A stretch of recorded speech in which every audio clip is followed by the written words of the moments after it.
Selamun Aleyküm aziz ve hürmetli teleseyirciler. Dini Subiyet programmasında mübarek Cuma günün akşamında sizlerini canı gönülden selamlayayım. Akşam şerefiniz hayırlı mübarek olsun. Millet Telekanalının stüdyasında canlı yayındamız ve stüdyamızda canlı telefonlarımız çalışmakta. Ekranda koyduğunuz telefon nomerlerinden bizlerge ulaşmanız mümkün. Bizler keçken sual-cevap programmasında da gelgen bazı sualler var ve o mevzunu devam ederek yine de at koyuv meselesinin alakalı suallerinizge cevap vermeye hareket edeceğimiz. Sual şu şekilde gelgeni de. Bir evinin adı koyulsa o adamın taqdiri balağa geçer mi, geçmez mi? Bir evinin adını koymak bizlerde adet olgan. Hususan mesela karbabasının, bitasının ve daha başka büyüklerinin ve hususan onlar böyle belli şahıslar olsa, yaxşı işler yapkan, halkına, milletine hizmet etken insanlar olsa biz seve-seve o insanların adlarını elbette ki ballarımıza koyamız. Biz koyamız ki o ballarımız da şu insanlara oşasınlar ve onlar daim büyük, akıllı, becerikli olsunlar diye. Ama bu demek değildir ki o insanların taqdiri bu ballara geçe. Herkesin taqdiri ayrıdır. Allahu Teala herkesge imkanlar vermekte ve insan o imkanlarını ne kadar gayret edip kullansa o kadar büyük mertebelerge erişir, o kadar çok nimetlerge nail olur. Onun için herkes o'zining hayat yolunu o'zi çizmekte. Onun için belli bir insanın adını balaga koyganımızda o bala da şu insanın hayat yolunu tekrarlar degen şey yoktur. Herkesin hayat yolu ayrı ayrıdır. Kaldı ki bu dünyada adı koyulmagan ya da kullanılmagan ad yoktur. Biz ille de bir evinin adını koyamız. Onun için böyle bir inanç, yani bala başkasının taqdirini adının beraber alır degen inanç İslam dinine doğru gelmemektedir. Bir başka sual şu şekilde, balanı hayırlamağa gelgende mutlak para koymak gerek mi? Eğer de biz kıymetli bir bakşış bere isek. Kıymetli bir bakşış da vermege mümkün, akçı da vermege mümkün. Eğer de kıymetli bir bakşış verseniz elbette ki akçı vermege gerek yok. Her şey kararının güzel ola. Onun için kararının bakşış da olmalıdır ve gelgeniniz evge mesela çok kıymetli bir şey verip insanlarını böyle kolaysız alga düşürmege de acet yok. Çünkü o insanlar daha son sizlerge bunu kaytarmak gerektir. Onun için dinimiz orta yolunu tutup ketmekni güzel göre. Eğer kıymetli bir bakşış verilgen olsa ille para verilecek degen şey yoktur. Hasta olganda ikinci bir at vermek mümkün mü ve sebebi nedir dep sual berile. Hasta bir bala böyle ağır hastalığı olgan ya da uzun vakit hastalığı geçmegen balaga hakikaten başka bir at verme adeti var. Ve bu hastalık şu adla beraber gelgendir ve başka bir ad koysak o hastalık endi şu birinci adla kalır ve yanı bir adha geçmez.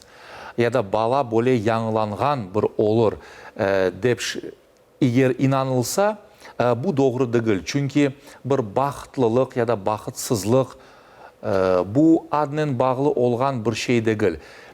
Mında elbette ki bir manevi tesir olabilir ama onu böyle yaxşı ve imanlı bir insan Kur'an okup bu baladan fenalıklarını uzaklaştırması mümkündür. Hatta usulü da budur. Dinimizge göre ve böyle etip biz eğer de manevi bir fena, menfi bir tesir var ise onu bu şekilde uzaklaştırmamız mümkün. Ama adla bağlı değil. Eğer de başka bir ad verilmesi günah mı değil mi dep sorulacak olsa günah olmaz elbette ki. Ama siz taqdirini ya da mesela Azrail aleyhisselamını aldatıp olamazsınız. Böyle bir inanç yanlıştır. Böyle bir inanç yanlıştır. dinimizde her şey Allah'tandır, şifası da Allah'tandır, hastalığı da Allah'tandır. Onun için ruhi olarak bir rahatsızlığı olsa o ruhi doktorlarga müracaat edilecek ve maddi bir hastalığı olsa o demek ki zemanevi tıbbi yollarla tedavi görülecektir. Ondan sonra iki isim vermekinin kriteriyaları nedir? Mesela Emir Rahman, Selim Giray, Muhammed Ali veyahut mesela Yusuf Ali degen adını koymağa mümkün mü degen burada ne izleyicimiz?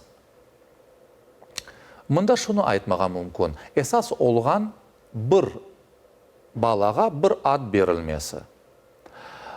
Dinimiz noktayı nazardan bir tane ad yeterlidir ve biz mesela Peygamber Efendimiz'e ve onun öz balalarına verdiği isimlerge bakkanımızda bir tane isim bergendir. Peygamber Efendimiz'in adı Muhammed'dir sallallahu aleyhi ve sellem. Mesela onun apayları Hazreti Ayşe, Hafsa, Meymune ve ilahırı Zeynep mesela Allah onlardan hepsinden razı olsun. Balları mesela Ummu Gülsüm, gene de Zeynep, Fatma, ondan sonra torunları Hasan, Hüseyin ve ilahırı görüyoruz ki bir tane ad verileydi. Ama Araplarda o vakitlarda kunye dep aytılgan böyle lagap şeklinde büyük oğlunun adının anmak var edi. Onun için Peygamber Efendimiz'in mesela birinci oğlu Kasım olganı için Ebul Kasım da dep aytılaydı. Bu endi Arap adetidir. Bizde de lagab degen şey var. O ayrı. O insanın adı değil ama adı olgan isim, şahıs isim o bir tane edi. Onun için bu iki ya da üç tane adının bir balanı adlandırmak bu endi adet olup kalgan gerek mi? Menimcesine işini mürekkepleştirmegi ve zorlaştırmaga gerek mi? Bir tane ad koyulsa yeterliktir. Onun için mesela Yusuf mu, Ali mi? Eksinden bir tane saylansın ve koyulsun. Bazı vakit insanlar bunu kompromis olarak koruyor. Mesela akayı bir ad istey, apayı başka adını istey ve onun için kimsenin canı ağırtmasın deyip eksini koşup koyalar mesela. Ama bu da doğru değil. Bir tanesi saylansın ve koyulsun ve balanın adını vermegi babanın hakkıdır. Onun için en sonki karar, en sonki söz babanındır. Onun için bu meselede kimsenin canı ağırmamak gerek. Ama adını koyganda ad elbette ki dinimizin ve orf adetimizge uygun olmak gerek. Yani mana ve şekil cihetinden. Demek ki manası güzel olacak, dinimizge zıt gelmeyecek ve telaffuzu da, şekli de orf adetimizge uygun olacak. Bu iki tane kriteriyaga doğru geldi mi, yani manası ve şekli dinimizge ve orf adetimizge uygun bir isim oldu mu, bunda tartışmaga gereği yok ve böyle güzel isimlerden bir tanesini baba karar verdiği takdirde ondan razı olmak gerek. Şu şekilde da bazı isimler olması mümkün. Mesela bizde de orf adetimizde de var. Mesela Seyit ya da Şerif degen böyle koşmalar var adlarga. Hatta mesela Kurt Şerfe degen böyle adlar var. Bunlar mesela Seyyid Ahmet, Seyyid Ali, Seyyid Mehmet dayın adlar da iki parçadan meydana gelgen adlar. Seyyid Ahmet, yani Seyyid ayrı, Ahmet ayrı. Seyyid Ali, bizde Seyyid Ali deyip geçe. Elbette bu esasında da evvel Osmanlı Devleti vaktinde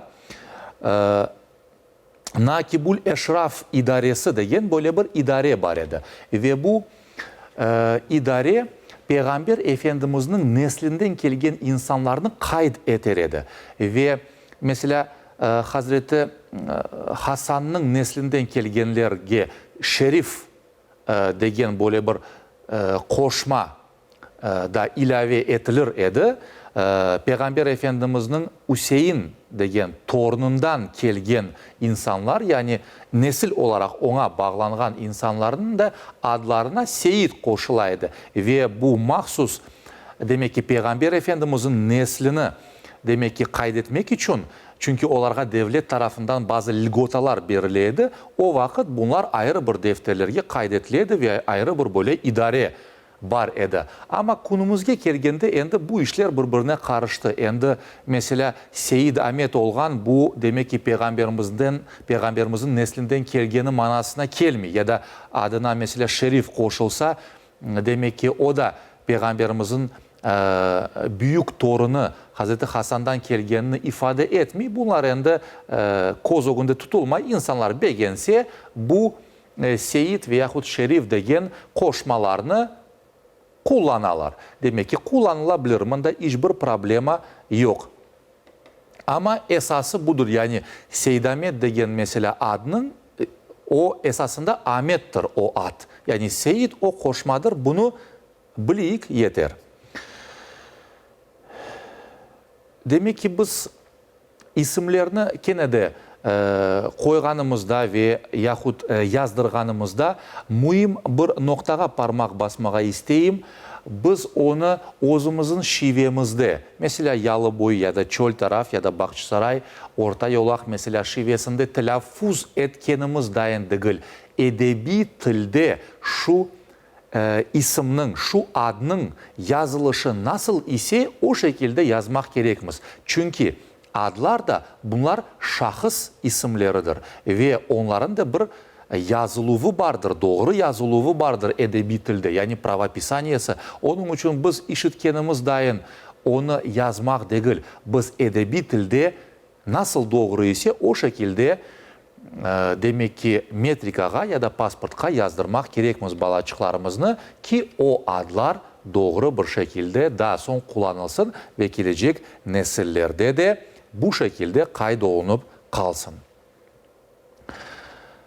Buradan ya da bizim dinleyicimiz şu şekilde soragan: Selamun Aleyküm, bir Kur'an'da ağa kardeşler öz ballarına aynı bir isim vermeleri mümkün mü?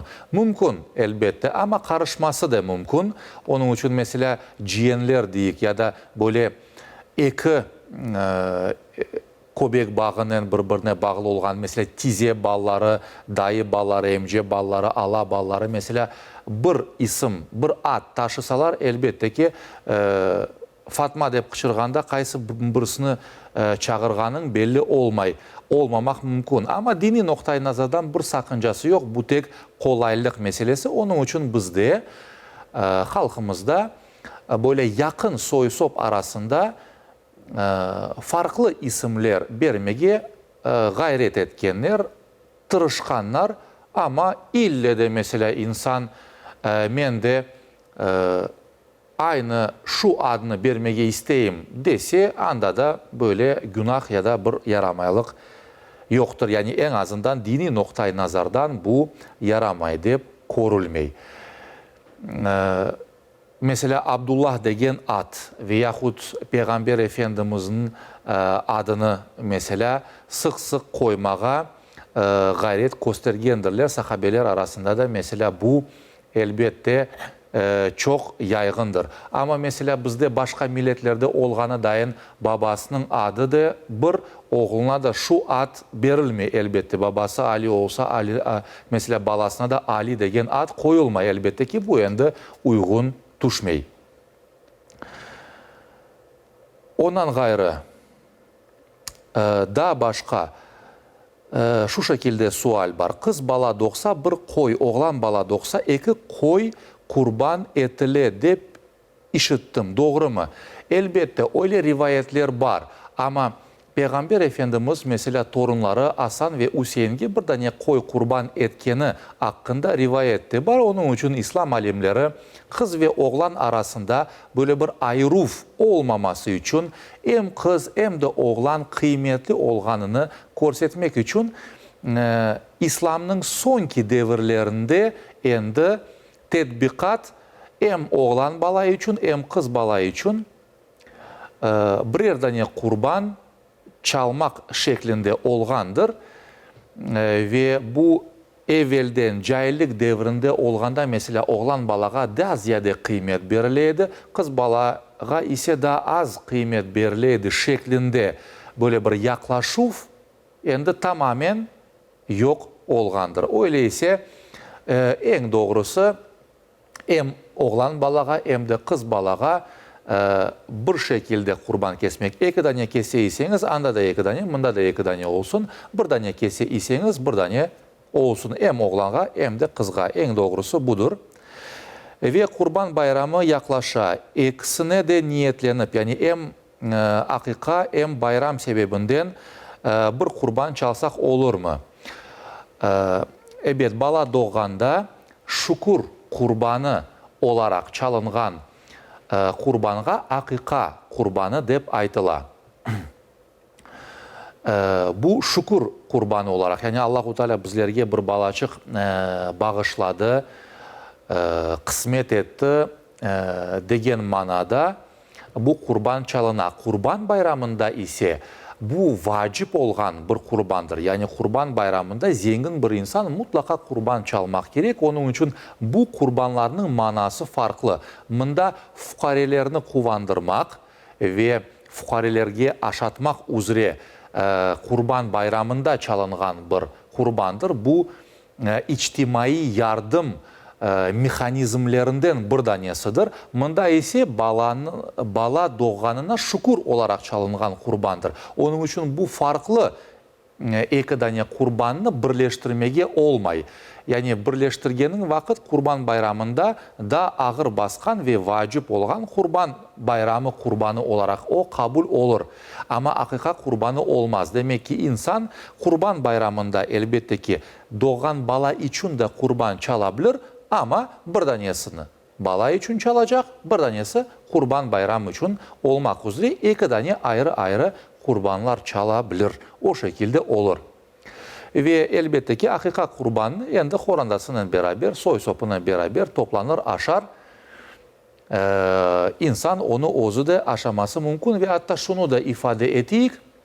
Eğer de bir bala mesela endi balaban olsa, ana babası o vakit imkan tapamadı. Yani maddi imkanları yok idi akika kurbanını çalmağa. Mesela balaban olgan sonda kurban çalınabilir. Hatta mesela insan endi büyük olgan son, mesela 30-40 yaşına geldi. O bile ki o doğanda onun için akika kurbanı çalınmadı. O özü için de akika kurbanını çalabilir. Bu savaplı bir iş olur, savap kazangan olur. Bununla alakalı hadis-i şerifler var.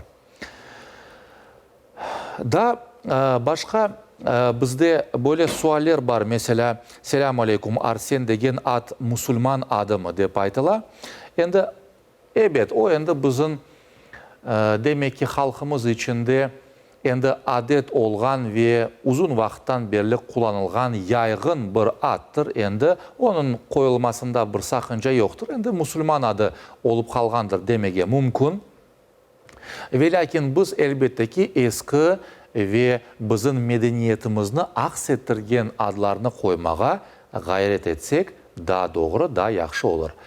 Saygılı teleseyirciler, ben sizge hatırlatam, studiyada bizim telefon bağlarımız çalışmakta ve sizin bu mevzunun alakalı olarak eğer sualleriniz var ise bizlerge telefon açıp suallerinizni bere bilesiniz.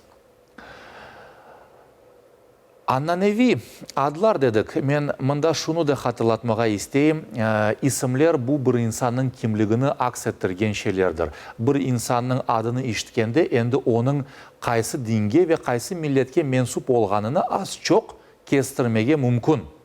Onun için öyle bir adlar koyayıq ki o ad telaffuz etilgende, aytılganda, yani balamızın Müslüman ve Kırım Tatar olganı belli olsun adından. Biz bularga mukayet olmak gerekmiz ve elbette ki zemanevi böyle moda ardından çapıp gitmek de doğru değil. Aytkanım dayın farklı şimdi etrafımızdaki milletler de elbette İslam dinini kabul eteler ve özlerine böyle adlar koymağa isteler, ama bizler da Tunev'in İslam dinini kabul etken bir millet değilmiz. Bizim 1000 yıllık İslam tarihimiz var. Demek ki bizlerin İslam içinde endi şekillengen orf adetimiz ve bazı annelerimiz, hareketlerimiz var. Adlarımız da şu cümleden 1000 yıldan beri şekillenip gelgen ve bizim tıl demek ki hususiyetlerimizge de uygun bir telaffuzda adlarımız demek ki aytıla. Öyleyse bu güzel adlarımızdan vazgeçmemek gerek. Bu bizim kimliğimizin, demek ki milletimizin saklanıp kalması için de büyük bir hissedir. Onun için ben güzel bir ad, zemanevi bir ad koyayım deyip onun ardından çapmak doğru değil. Sizler gene dinimizge ve orf adetimizge uygun bir ad koyganınız vakit siz demek ki böyle zemanevi olarak korunmaktan ziyade milletimizin saklanıp kalması için büyük bir hisse koşkan olasız. Peygamber Efendimiz bir hadiste şunu da buyura değil ki adlarınızı güzelleştiriniz. Çünkü siz ahirette babalarınızın ve özünüzün adlarınızdan çağrılacaksınız. Ey falançanın oğlu ya da falançanın kızı falançadır deyip ahirette böyle seslendirilecek. Onun için eğer de bazı vakit mesela komünizm devrinden kalgan manası dinimizge, orf adetimizge doğru gelmegen adlar eğer var ise onlarını değiştirmek gerek. Peygamber Efendimiz de böyle manası çirkin ve dinimizge uygun gelmegen adlarını değiştirgendir. Yine de bizge kelgen suallerge devam ettik. Endi başka böyle bir mevzunun alakalı suallerimiz de var. Şu şekilde aytıla. Esselamu Aleyküm. Tesbih Kur'an nedir ve ne için onu bağışlaylar dualarda, ne için onu satalar? Kur'an'da bunun hakkında bir şey aytılmagan, bilgenime göre bu adet kaydan geldi. Şimdi Aleyküm selam elbette. Tesbih Kur'an nedir? Tesbih ayrı, Kur'an-ı Kerim ayrı. Bizde tesbih çıkmak adeti var ve Kur'an'ı hatim etmek adeti var. Çıkılgan tesbihini de daha son hatim etemiz. Elbette ki hatim etmek demek bu bitirmek demek. Yani belli bir usulle biz onu bitirip tamamlap bağışlayımız. Kimge bağışlayımız? Geçmişlerimizin ruhlarına bağışlayımız. Eğer istesek bağışlayabiliriz. Ama bu şart değil biz Kur'an-ı Kerim'ni okugan olsak Allah-u Teala bu okulgan Kur'an için savaplı iş olması münasebetiyle bizge savap yaza. Demek ki o savapını biz özümüzge kaldıramız. Bu pek güzel iştir. Her türlü savaplı işini biz yapıp geçmişlerimizin ruhuna bağışlayabiliriz. Ve mesela tesbih çıkmak adeti Kırım Tatar halkında 72 bin kere La ilahe illallah aytmak. Bir hadis-i şeriflerde de bu anıla ve büyükler tarafından da bu tedbik etile kelgen bir adet edi. Bizde de dualarda mesela bir 30-40 adam 50 adam toplana ve bir devir mesela 100 kere La ilahe illallah aytıp hep beraber böyle etip 72 binge tamamlap onu son geçmişinin ruhuna bağışlarlar. Bu tesbih çıkmak. Kur'an ise baştan sonuna kadar Fatiha'dan Nas suresine kadar Kur'an-ı Kerim'ini okup çıkarlar ve ondan sonra bilgenimiz şekilde Uç Kulüvallah Felah Nas okup onu geçmişlerinin ruhlarına bağışlaylar. Böyle bir adetimiz var. Bu da sünnetke uygun ve yani Peygamber Efendimiz'in tefsiye ve tedbikatına uygun hiçbir problema bunda yoktur. Bütün ehl-i sünnet alimleri de bunun mümkün olganını ifade eteler. Ne için onu satalar degen şey elbet onu satmaylar. Ama insanlar Kur'an-ı Kerim okumağa bilmegenleri için özleri bilgen insanlarga müracaat edip bir Kur'an oku bizim geçmişlerimizin ruhuna dep demek ki yalvara edilir ve o insanlar okuy edilir. Son onlar zahmet çekkeni için çünkü Kur'an-ı Kerim 600 sayfa sadaka olarak bir şeyler berile edi. Bunda bir yaramaylık yok çünkü o insan onu istemey ama eğer de o insan istese bana şu kadar akçı beriniz deyip aytsa elbette ki bu doğru değildir. Çünkü Kur'an-ı Kerim'ni satmak olur ve bu elbette ki günah bir iş olgan ola. Ama eğer de insan zahmetinizni ele alatınız deyip sadaka niyetinin ozu bir şey berse bu da yaramay bir şey olmaz. Çünkü vaziyetimiz elbette ki bellidir ama şunu da aytayak. Eğer bir Müslüman Kur'an-ı Kerim'ni Arapçadan yani originaldan ozu okumağa bilmek gerek. Bu onun vazifesidir. Ve geçmişlerimiz bizden dua bekli. Başkasından değil. Onun için eğer de biz mesela Kur'an okusak, bizim ana babalarımızın başına bir taç, korona kiydirileceği hadis-i şeriflerde de aytıla. Öyleyse bizler özümüz Kur'an-ı Kerim okumağa öğreniyik ve özümüzün geçmişlerimizge özümüz Yasinler okup bağışlayak. Bu onlarını pek kuvandıracaktır. Çünkü bizim bütün yapkan hayırlı işlerimiz onlara yetkizili Allah'ın izninin ve onlar bundan bir rahatlık duyalar. Müslüman olganı belli olmayan kişinin duaları yapılır mı? Şimdi Müslüman olganı nasıl belli olur? O özünü Müslümanca alıp barır. Veyahut men Müslümanım deyip aytır, dualarga koşulur, la ilahe illallah, Muhammedur Rasulullah deyen söz aytır. Endi onun Müslüman olganına eğer de iki insan şahatlık etse, biz onu o şekilde kabul edermiz ama yüreğini endi Allahu Teala bilir elbette ki. Onun için iki insan şahatlık etse, demek ki biz onun dualarını yaparmız. Bir başka sualda mezarlıkka çiçek getirirler. Bu mümkün mü ve hususan suni çiçekler kabirlerge koyalar, dinimizge kelişe mi degen sual var.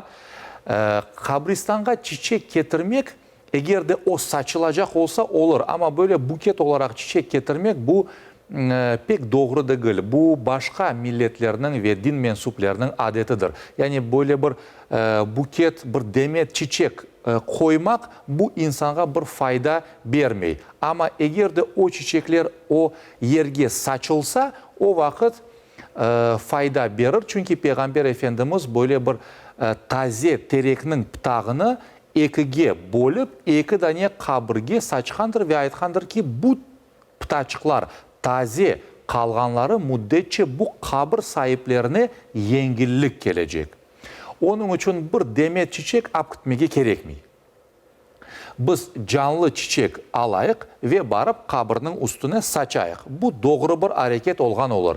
Ve suni çilenkler ya da suni plasmas çiçeklerini kabristan'a katiyen alıp gitmege gerekmiyor. Çünkü o yerler böyle bir bayram odası değildir. Onu süslemege, dülberleştirmege gereği yok. O yerini temizlemege gerek ve taze çiçekler saçmaga gerek ve bir kere o plasmas çiçekini koyup son 5 yıl kabirge gelmemezlik bu Müslümanca bir hareket değildir. Biz anda otçuklarını, yaramay otlarını alıp, güzel yeşil otlarını kaldırıp, demek ki güzel çiçekler saçıp, sık anda barıp, onlarını suvarıp, geçmişlerimizge dua etmek gerekmiz. Onun için çiçek alıp gitmekten fayda yok.